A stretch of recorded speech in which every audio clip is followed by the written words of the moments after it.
These are the people. These are the choices we fucking have. And you know why? It's because we suck. Americans suck. This is what we deserve. Good evening, one and all. I'm your host. Welcome back to Inane Candidates. And apparently, naming it Inane Candidates isn't enough for some people to recognize that this is a comedy series which attempts to parody the candidates rather than offer perfectly accurate and unbiased data about them. You should not vote based on my videos. You should do your own damn research and vote for the candidate that you believe best represents your goals, morals, and beliefs. Or the candidate that you feel morally obligated to vote for to preserve the future of your goals, morals, and belief, regardless of how bad they might be.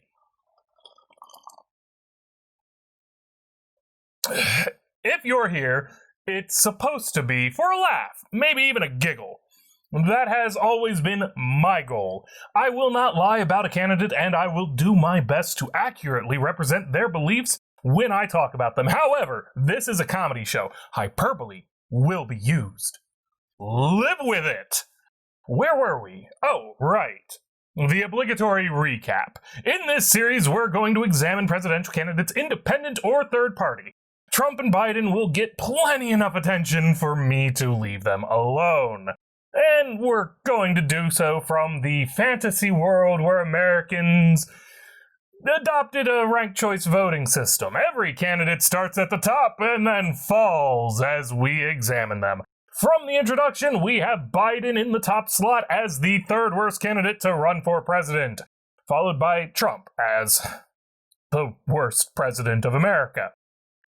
Now, I do want to take a moment and acknowledge that while I'm framing this from the perspective of ranked choice voting, that's just one of many ideas to improve America's electoral system. There are many other options worthy of discussing, but that's not the point of this series, so I'll just tell you to check out reference 5 in my footnotes and examine the alternatives for yourself.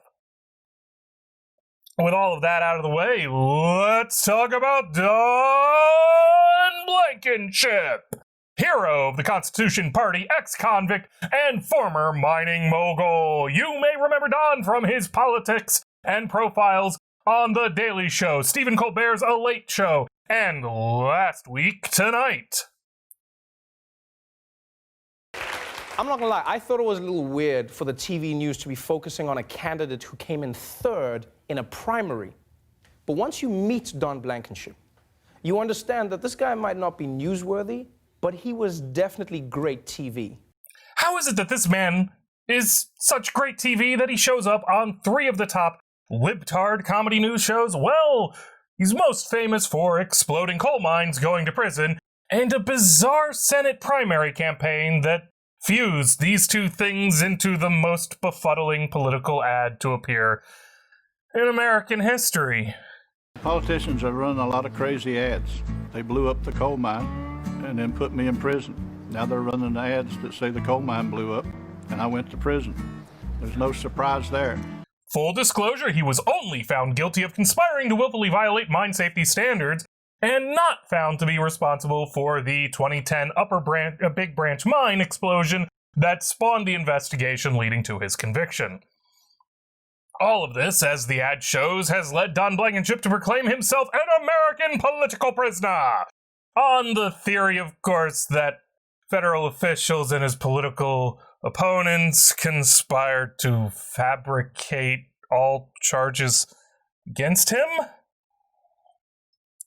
In a bizarre attempt to channel his personal hero and possible blow-up doll Donald Trump, Blankenship wasn't stopping at an advertisement where he talks about mine explosions. No, he had to try and come up with his own lock her up, claiming in another ad that he'd, ditch Cocaine Mitch. One of my goals as U.S. Senator will be to ditch Cocaine Mitch. When you vote for me, you're voting for the sake of the kids. He got to this absurd campaign slogan by the following convoluted logic. Premise 1. An article in The Nation reported the seizure of 90 pounds of cocaine on board transport ship Ping Mei. Premise 2. The Ping Mei is operated by a company owned by one James Chow. Premise 3. James Chow is father to Trump's transportation secretary, Elaine Chow. That's, it's a conflict of interest for somebody doing political videos and, issues with emoluments clauses and, things about corruption in government and draining of swamps. It's for them. It's for them. Premise 4. Elaine Chow is married to Senator Mitch McConnell. Okay, see my comments to premise 3 about, conflicts. You get the point. You get the point. You get the point. We didn't drain the swamp. Conclusion. Mitch McConnell is involved with drug smuggling and should be called Cocaine Mitch. Amazingly, this bizarre shit has resulted in the McConnell campaign selling Cocaine Mitch t-shirts. But, we're not here to talk about McConnell and why he'd promote drug abuse to his supporters when he's running for Senate in a state which has an endemic drug problem. No, we're not here to talk about Mitch. No.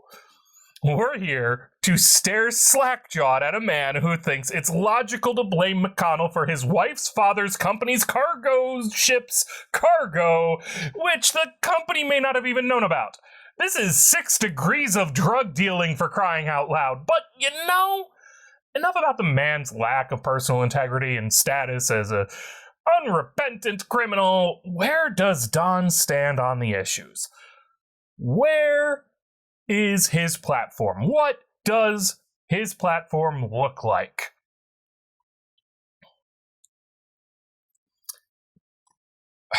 Well, about that platform, it's less than this beer. He doesn't have one. Go ahead, search his website to your heart's content. You'll find screeds, rants, rambles, and repeated references to his time in federal prison. But no platform, no coherently arranged plan for America if he were to miraculously win election. Which means that the best that we can hope to do is see where he stands on specific issues. Except he doesn't have anywhere on his site that talks about the issues either. At least not as we'd recognize them. He has blog posts about whatever caught his eye after the second bourbon of the morning. What he doesn't have is a coherent image of what a Blankenship presidency looks like for the rest of us. He hasn't even posted a new article to his website since May 14th. He's about as slow at content creation as I am. So, instead, I propose that we get to know him how he wishes to be known, with a dramatic reading of his essay, Meet Don Blankenship. I guess it's meant to be everything we need to know.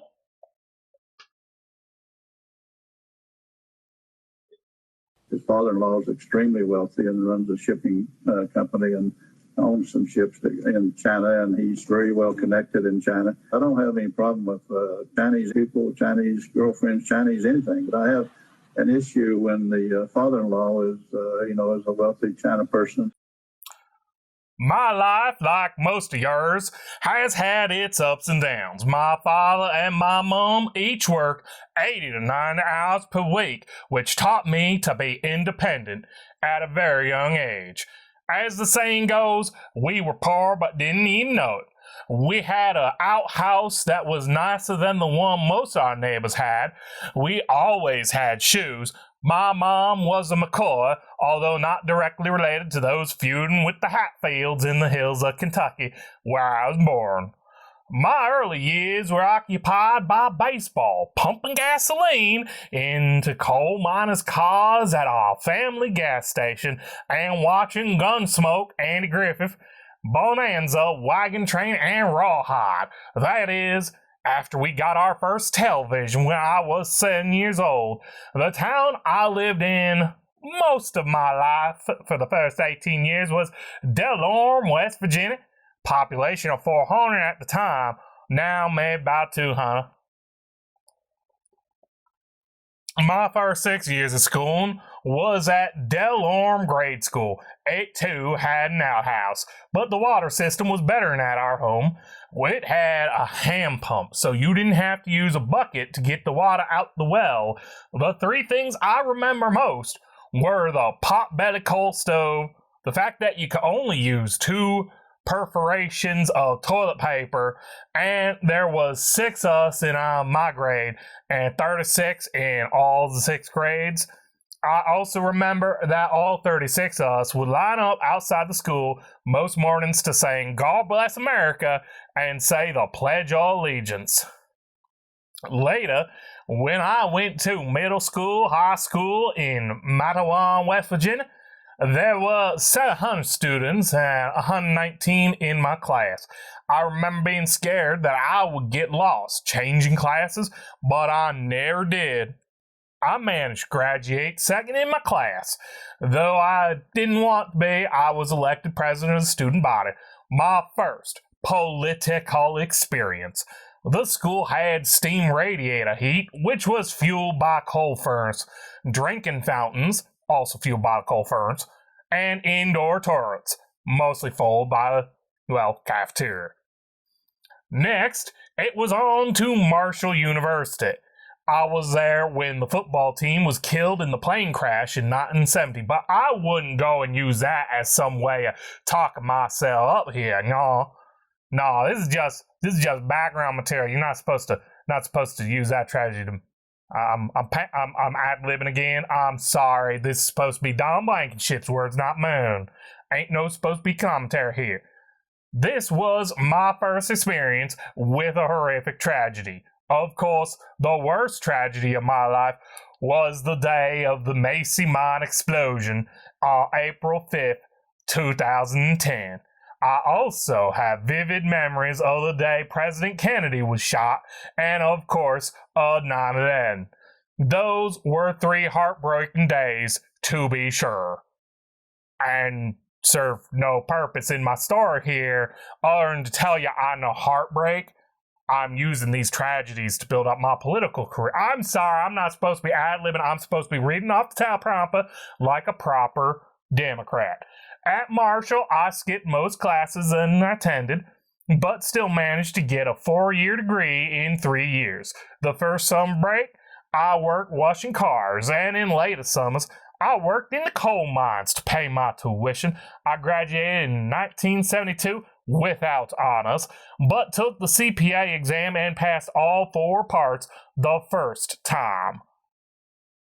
The following 10 years, I worked in the food industry with Keebler Company, then Flowers Industry. I received each promotion that was available to me during these 10 years. This meant that I had to move often, living in Chattanooga, Macon, Chicago, Denver, and in Thomasville, Georgia. In Denver, I met Mary and got married. No pun intended there, that's just her name. And later had 2 children, Jennifer and John. Today, I have 3 grandchildren, Marilyn, Emmeline, and Arabella. In case you didn't know, we was from the South. In 1982, I came to work for Macy Coal Company, and I was there until December 2010. No relation to the mine disaster I mentioned previously. Again, I received every promotion available to me during those years. I learned about and struggled against the ignorance and evilness of the United Mine Workers. So unionists, don't vote for me. You're not welcome here. You're not welcome here. The Greeniacs, no, Greenpeace, don't you go voting for me neither. And much of corporate America. Literally anybody who's left after I threw out the unionists and the environmentalists, y'all don't vote for me neither. I don't want y'all vote. I want the vote of good, honest Americans who don't care about no environment, ain't with no goddamn union, and ain't got no ties to the corporate America. All like 3 of you. I'm looking for the sovereign citizen vote. That's what I'm after. The sovereign citizens. Y'all vote for me. Stop with the editorializing, InaneDragon. This is supposed to be my part. My part. Shut up, InaneDragon. I retired in 2010 when they fired me. That's that editorializing again. and have since spent much of my time managing my finances, enjoying my son's racing, and spending time with my best friend, Mei Ling, who is not a China person, I assume. In short, my life has been a great one. I experienced the cold chill of an Appalachian outhouse on your bum in January winters, but I also dined with the tables of some of the richest and most powerful people in the world, including at the White House private dining table.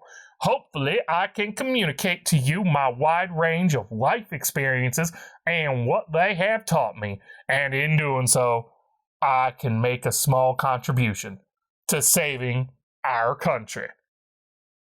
As you reflect on what I write, remember that even Robert Kennedy Jr. said that I am an honest man.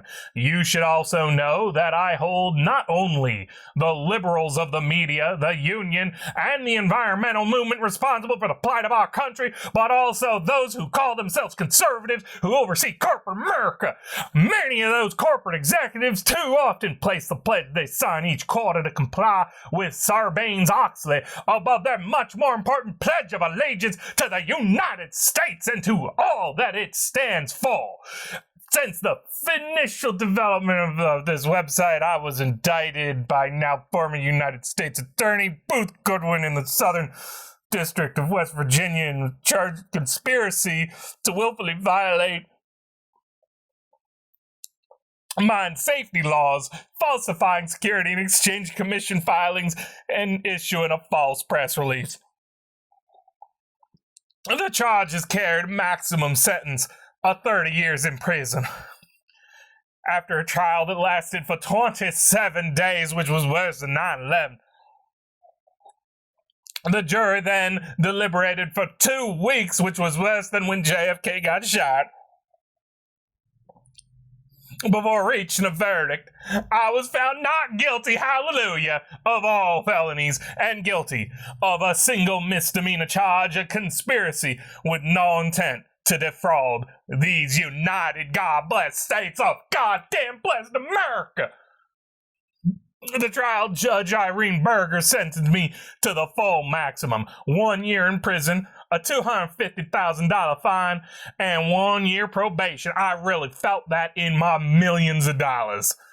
I served my sentence at Taft Federal Correction Institution in California, a minimum security institution.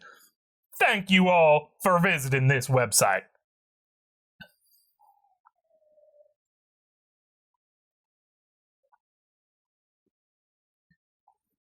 I know that the safety and health of coal miners is my most important job.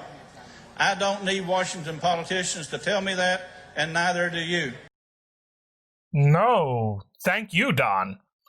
And, if you ever put together a platform, I promise, you'll get a second bite at the apple. But for now, be proud of yourself. With no coherent platform, a vaguely asinine personality, but not quite at the point of tear gassing peaceful protesters, you've managed to squeeze in between our two contenders. Yes, I'd still vote for Creepy Joe before you, but if he can't get a majority, my vote will slide to you in the runoff before it ever reaches Bunker Boy. Thank you all, and have a good night.